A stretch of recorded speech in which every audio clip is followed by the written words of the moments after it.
O fato econômico, a economia na conjuntura tem essa proposta da gente poder transformar esses dados econômicos em uma informação fácil que a gente possa entender e a gente possa transmitir para as pessoas o que a economia, o que acontece na economia pode impactar e pode trazer de coisas boas e ruins tanto para as famílias quanto para as empresas.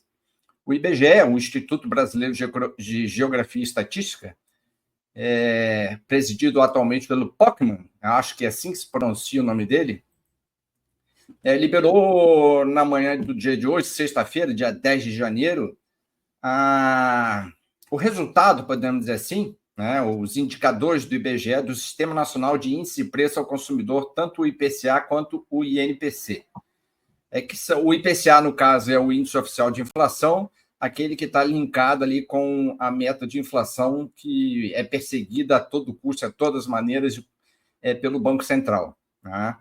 Então, uma descrição rápida que a gente possa fazer assim, do que vem a ser esse Sistema Nacional de Preços ao Consumidor, ele tem como objetivo acompanhar a variação de preço de um conjunto de produtos e serviços que são consumidos pelas famílias. Lembrando sempre que o IPCA ele é calculado em cima do estado do Rio de Janeiro, Porto Alegre, Belo Horizonte, Recife, São Paulo, Belém, Fortaleza, Salvador, Curitiba, Vitória, Distrito Federal e os municípios de Goiânia, Campo Grande, Rio Branco, São Luís e Aracaju. Né? Então, esses são podemos dizer assim, os integrantes desse cálculo do IPCA, que é o Índice Oficial de Inflação do Brasil. E o que diferencia o IPCA do INPC? O INPC é o Índice Nacional de Preço ao Consumidor, que ele mede, ele é referente às famílias residentes nas áreas urbanas, né? E vai do rendimento de 1 a 5 salários mínimos, né? Enquanto que o IPCA é a mesma ideia de famílias residentes em áreas urbanas, de abrangência do CNIPC, né? E tem rendimentos um pouco maior, de 1 a 40 salários mínimos. Por isso que no IPCA a gente pega até o indivíduo que toma o uísque importado escocês. E o INPC pega somente o cara ali que toma podemos dizer assim, um refrigerante mais barato, né? Não vamos dar a marca do produto. Né? O IPCA tem como fonte principal, então, ser calculado pelo IBGE e ter como entrelação com a economia brasileira que ele ser o centro da meta e a perseguição ali da meta de inflação por parte do Banco Central, que aí age ali através das suas variáveis de política macroeconômica. Né? Só lembrando que o IPCA teve uma variação assim substancial, mas abaixo daquilo que estava prevendo o mercado financeiro. O mercado financeiro estava oscilando ali no final de dezembro, prevendo uma expectativa, né, de que o IPCA fecharia o ano por volta de 5%, e ele acabou fechando agora 2024 por volta de 4,83%. Então, abaixo de 5%, porém, acima dos 3% de meta de inflação e acima da banda ali de mais 1,5%, menos 1,5%, passando ali do que a gente chama de banda de cima, né, de 4,5%. Ou seja, o Galípolo vai ter que bater uma cartinha ali na máquina de escrever Hamilton, endereçada ao Haddad, dando as suas justificativas por que o Banco Central não conseguiu atingir a meta e também não atingiu a banda de cima. Né? Só uma parte interessante para depois passar ali para o Lucas falar um pouco mais dos preços, né, e dos grupos que tiveram esse impacto grande nessa alta da inflação para 2024 de quase 5%, mais precisamente 4,83%. O que chama atenção, olhando esse relatório do IBGE, divulgado às 9 horas, é que são dois grandes períodos de inflação de maior pujança ali que pressionam o Banco Central linkado com taxa Selic. O primeiro trimestre, janeiro, fevereiro e março, que teve um trimestre de inflação por volta de 1,42%. Então, a gente vê que no primeiro trimestre do ano e no último trimestre do ano a gente teve essa pressão maior sobre os preços a nível interno. primeiro trimestre com uma alta de 1,42 e o terceiro trimestre, outubro, novembro e dezembro, com uma alta de 1,48. Tá? Lucas, então eu queria que tu abrisse agora um pouco esses dados do IPCA, né, e falasse um pouco deles, para depois eu voltar e a gente fazer uns comentários sobre as reportagens que saíram nos jornais, exatamente sobre esses índices, sobre o índice de preço IPCA, reflexo nas pessoas, nas empresas e o que se espera para 2025. Vamos lá, contigo. Muito bem, André. Muito boa tarde aí a todos os nossos espectadores e tudo mais. Aí estamos de volta, então, com esse Fato Econômico, nosso programa aí. E falando especificamente sobre os dados que foram divulgados aí pelo próprio IBGE, né, André, como tu vinha comentando aí, a gente teve um fechamento do IPCA do ano de 2024 no mês, aliás, de dezembro, em 0,52%, né? Então, o acumulado do ano aí acabou ficando em 4,83%, acima da meta, como você bem comentou antes. Aí, então, principalmente aí repercutindo nos índices de formação aí, que a gente teve os maiores expressividades, na verdade, né, com grupos de alimentação e bebidas, transportes e vestuário, aí, que deram maior significância para os aumentos, né?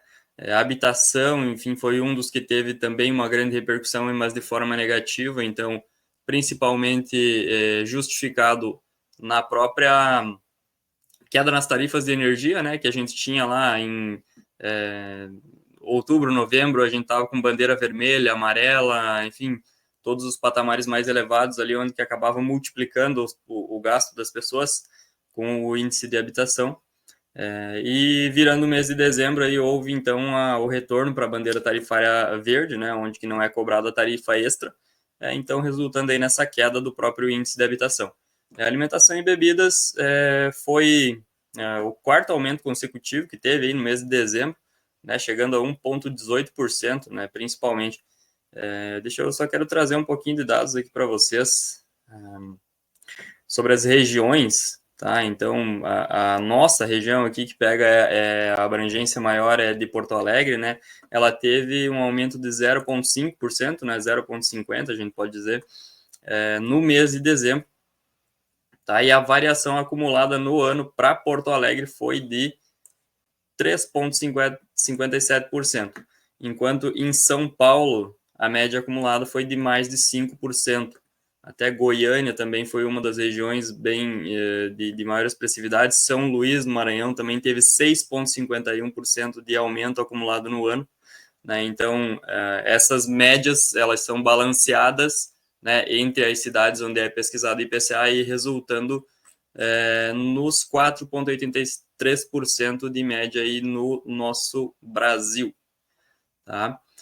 Estendendo um pouquinho mais aqui para vocês sobre o IPCA também, a gente pegou aí o acumulado do ano, tá? E fechando os trimestres, para a gente ser um pouquinho mais preciso, eu até estava comentando com o André aqui um pouquinho antes da gente entrar ao vivo, no primeiro trimestre de 2024, a gente teve um fechamento de 1,42% de aumento, do segundo trimestre, fechamento de abril, maio e junho, foi 1,05%,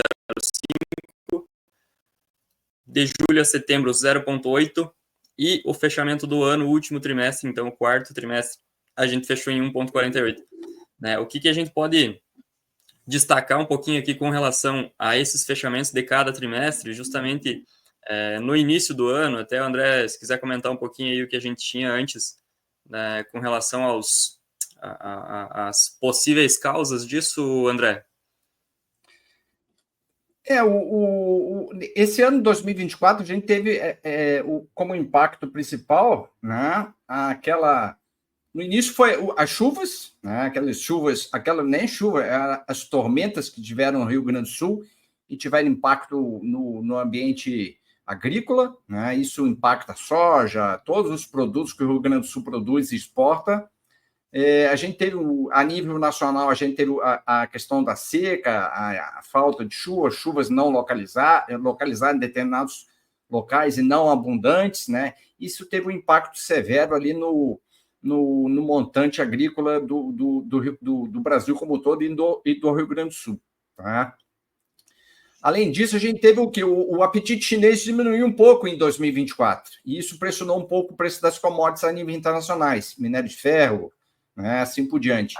Então, a gente teve também a eleição americana, então a crise lá na Israel com Hamas, com aquele pessoal ali conturbado, o problema da Ucrânia com a Rússia. Então, a gente teve uma série de problemas de externalidades externas que tiveram impacto também na cadeia de alimentos, né? Na cadeia e na questão da globalização, porque tudo isso leva à questão da globalização. E isso teve um impacto interno. Tá?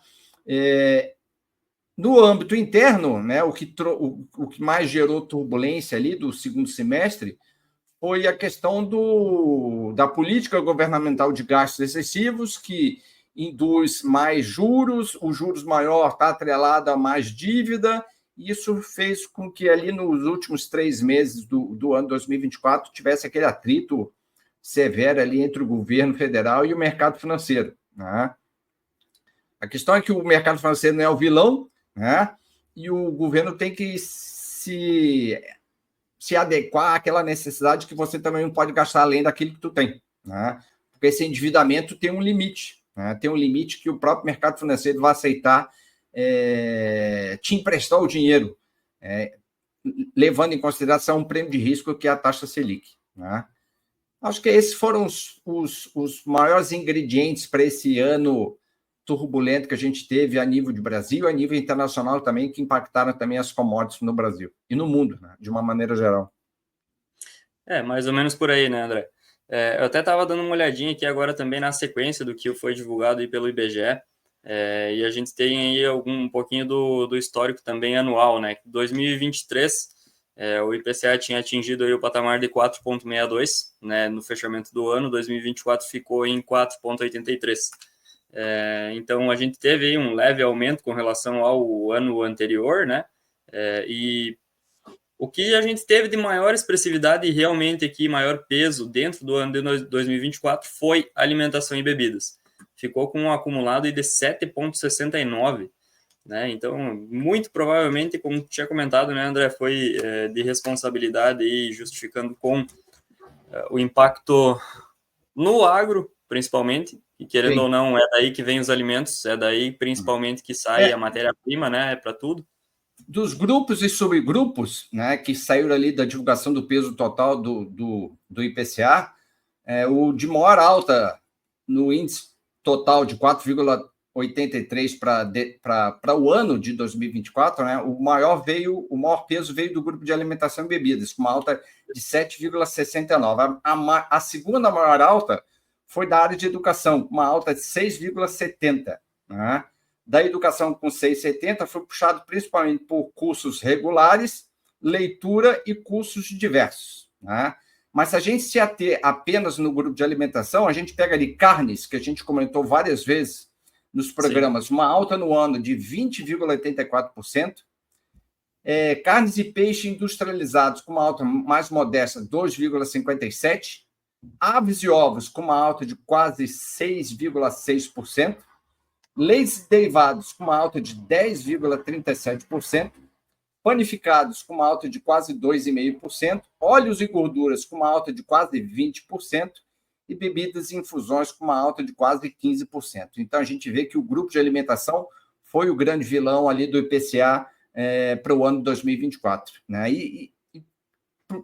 Tudo caminha, né? Ou aparenta ser, de que esse período de, pelo menos o primeiro semestre de 2025, a gente vai caminhar pelo mesmo passo dessa alta do grupo de alimentos, sendo o que vai pressionar maior o IPCA. Aqui existe uma expectativa, de novo, de 2025 ele fechar por volta de 5%. Mas vamos ver, está muito cedo ainda, né?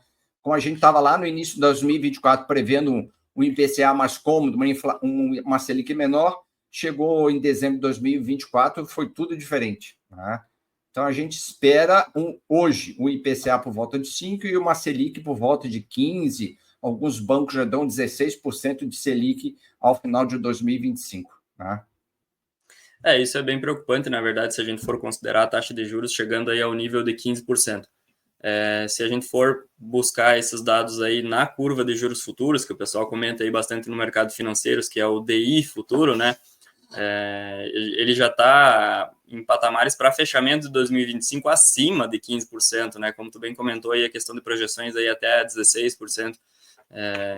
Considerando a situação atual do Brasil hoje, em desenvolvimento, em desempenho da economia, é absurdamente alto essa taxa, né? A gente gostaria, né, que isso ficasse abaixo dos 10%, que seria até um patamar razoável, né, para a nossa situação como um país em desenvolvimento ainda, né, André?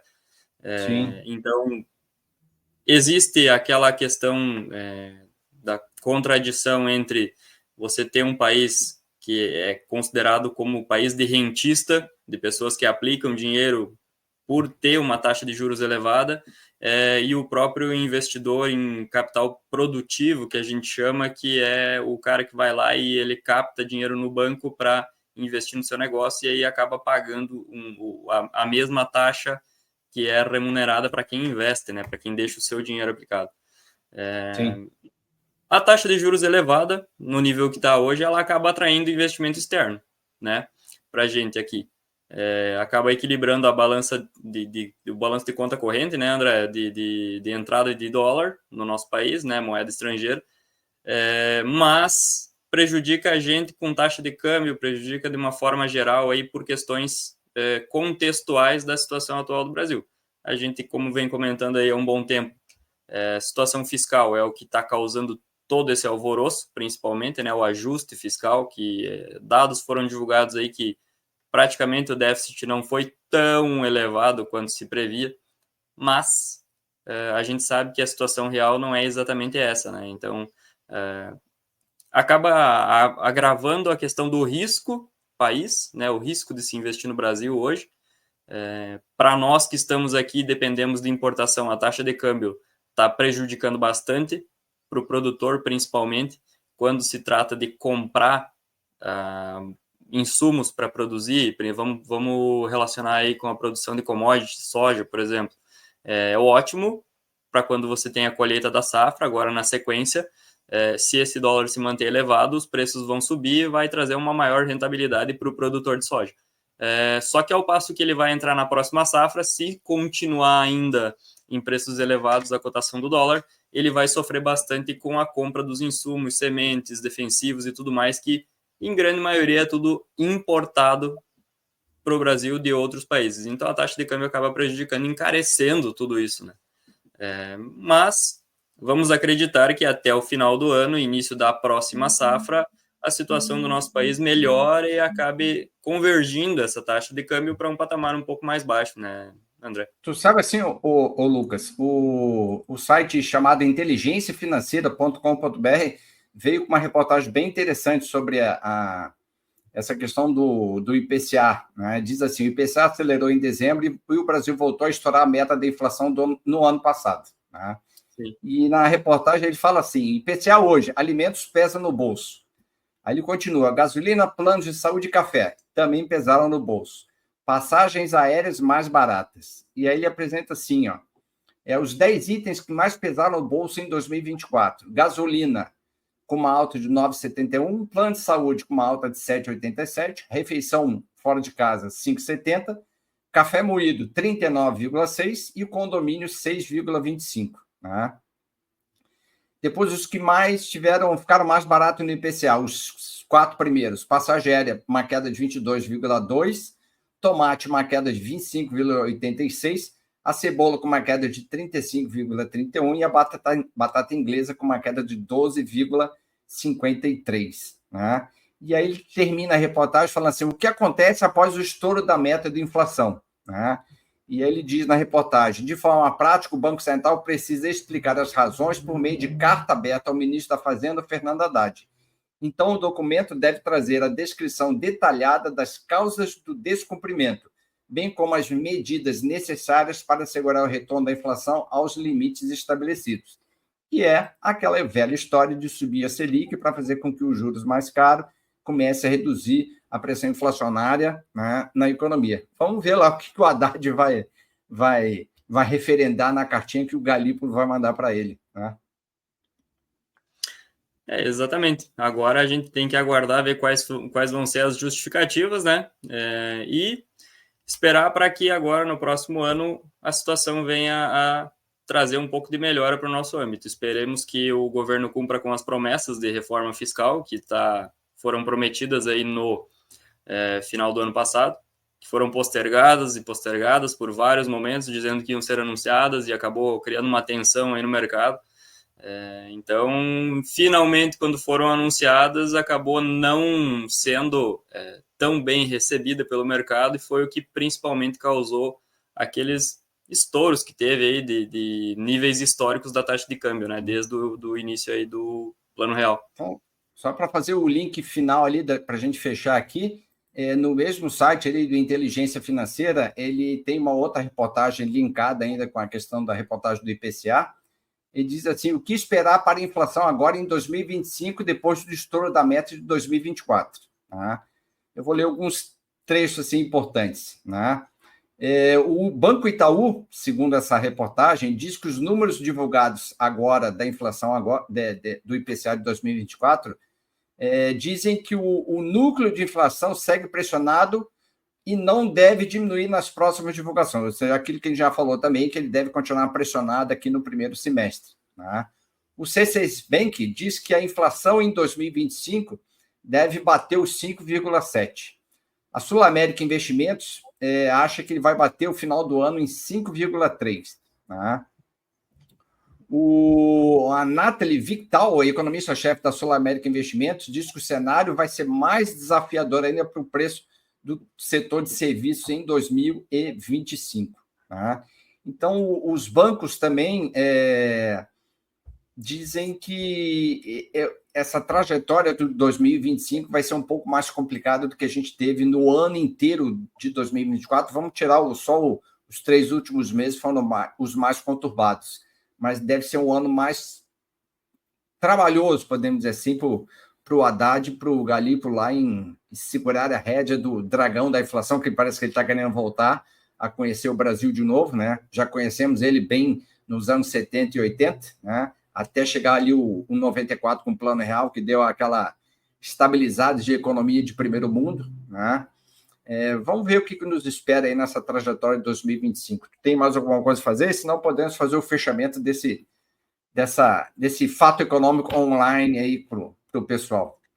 Eu queria fazer um comentário aqui, né, para o pessoal, que tu comentou aqui com relação ao Plano Real, lá, a abertura no início, né, que foram níveis mundialmente considerados excelentes, digamos assim, né, o Plano Real na época, comparação à questão de competitividade de moeda e tudo mais, né, André? Lá na época o pessoal estava levando a questão do câmbio fixo, né? Eles administravam isso via taxa de juros e toda a situação que se decorreu ali na sequência.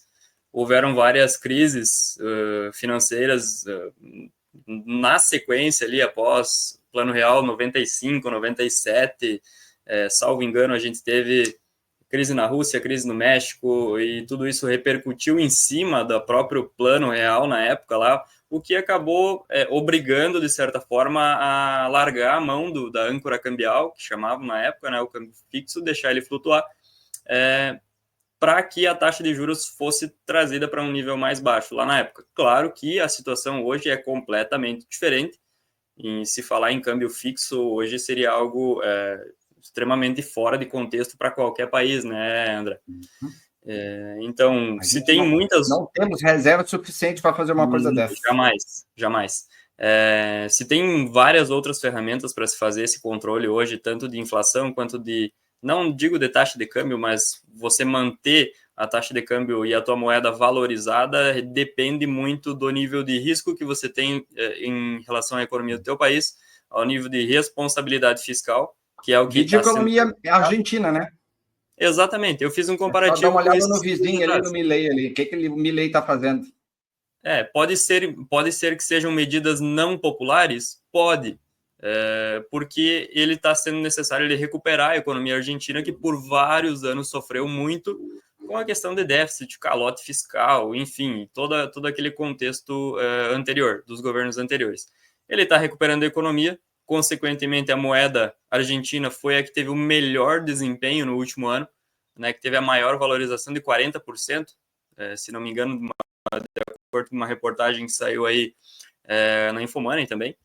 E o Brasil, já por sua vez, em 2024, foi a moeda que teve o pior desempenho no mundo inteiro, né? Aliás, no mundo inteiro, não. Em comparação com os países que estavam relacionados lá, que eram em torno de uns 10 países, se eu não estiver enganado.